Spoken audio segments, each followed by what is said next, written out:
Го пречекаа со свирежи, но по средбата Шилегов и моторџиите се договорија повторно да седнат и да ги разгледаат сите можности за надминување на актуелниот проблем во врска со предлогот за обележување и наплаќање на паркинг простор за мотоцикли и мопеди.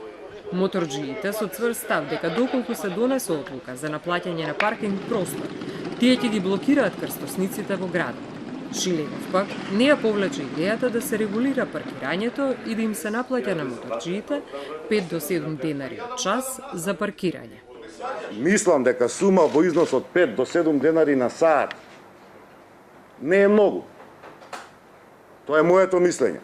Ако мислите дека 5 до 7 денари е скапо, бидејќи вие не фаќате место колку кола, не можам ја да правиме исти трошок и за вас наплата, тогаш ќе го отвориме процесот.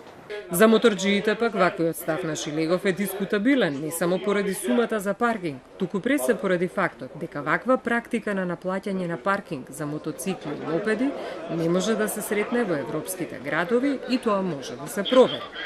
Ако они продужат со било какви муабети, да кажеме, околу паркирање и одлуки, еве ние ја мислам дека од сите дечки овдека кажувам дека ние цел град ќе го блокираме после.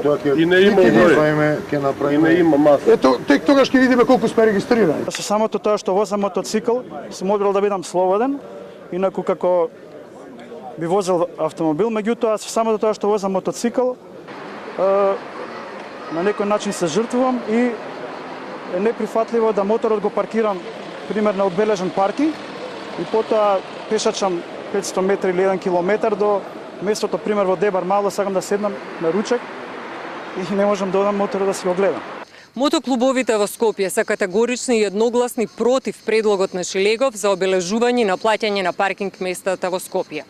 Тие сметаат дека и досега ги почитувале пишаните и непишаните правила кога станува збор за паркирање, имајќи предвид дека никогаш не се паркирале на тревни површини, не се паркираат на патеките за пешаците и велосипедистите.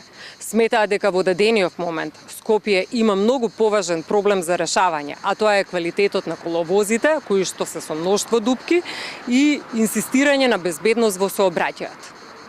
Застарена сигнализација, голем број дупки по улиците и прекумерна брзина по скопските сообраќајници се опасни по безбедноста на моторџиите. И тие се клучните проблеми кои треба да се решат.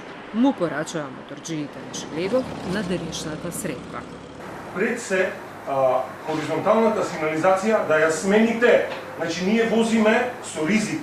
Возиме на улици каде што бојата е солак, а не е онаква каква што треба да биде. Што значи покажете го вашето чувство за нашата безбедност, па потоа можеме ние да дебатираме. Веднаш по денешната средба, градоначалникот Шилегов и представници на скопските мотоклубови најавија за утре средба на која ќе ги прецизираат своите ставови и можни решенија за надминување на актуелниот проблем со кој се соочуваат.